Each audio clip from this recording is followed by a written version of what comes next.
I'm sorry I couldn't have an audience because I moved from California to Idaho this year. I don't really have any friends that live around me, so I couldn't have anyone come and watch this.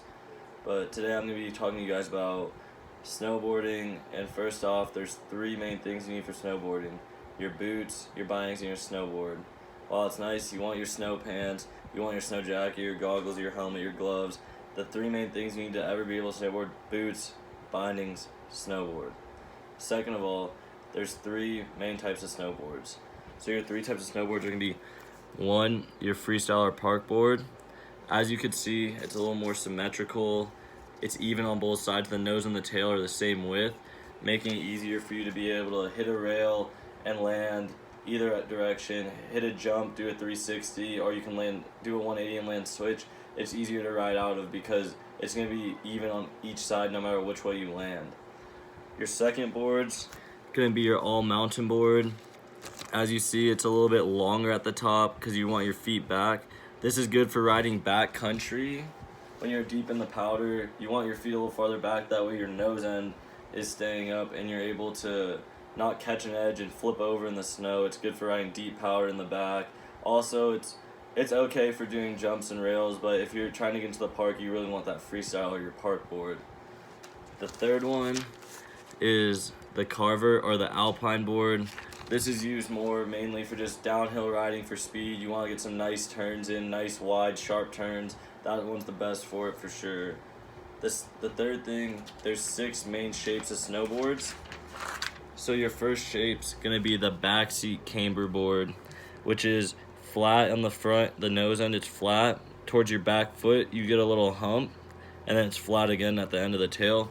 So this is really good for all mountain boards. It allows you to really sit back on that back foot more and get through that powder nicely, get your turns a little better because you're getting that pop from that back. That little hump is giving you a little more pop.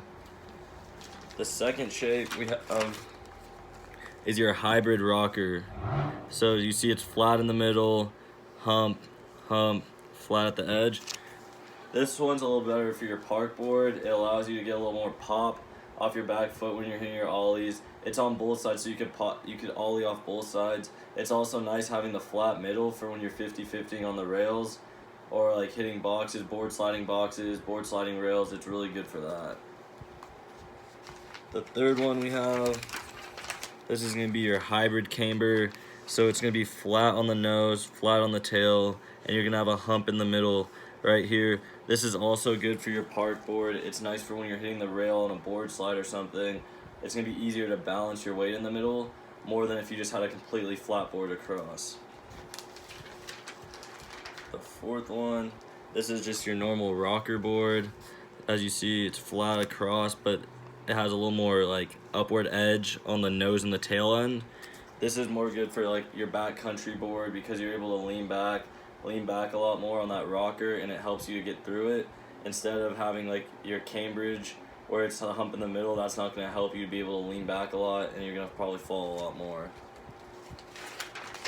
Then we have just the regular camber board with the hump in the middle.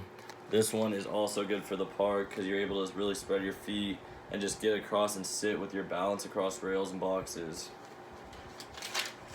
The last one we have is just the flat board.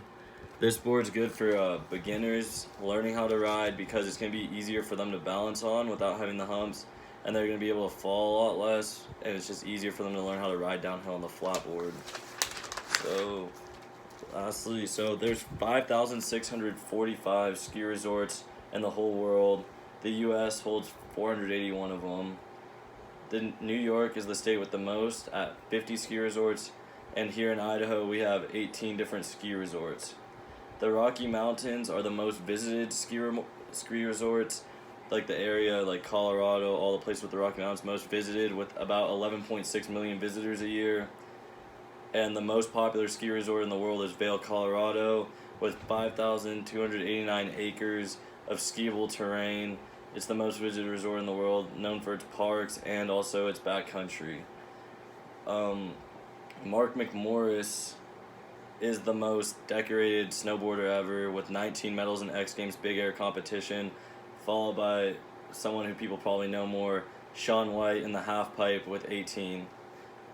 This is all I have for you guys today. Thank you for listening to my speech.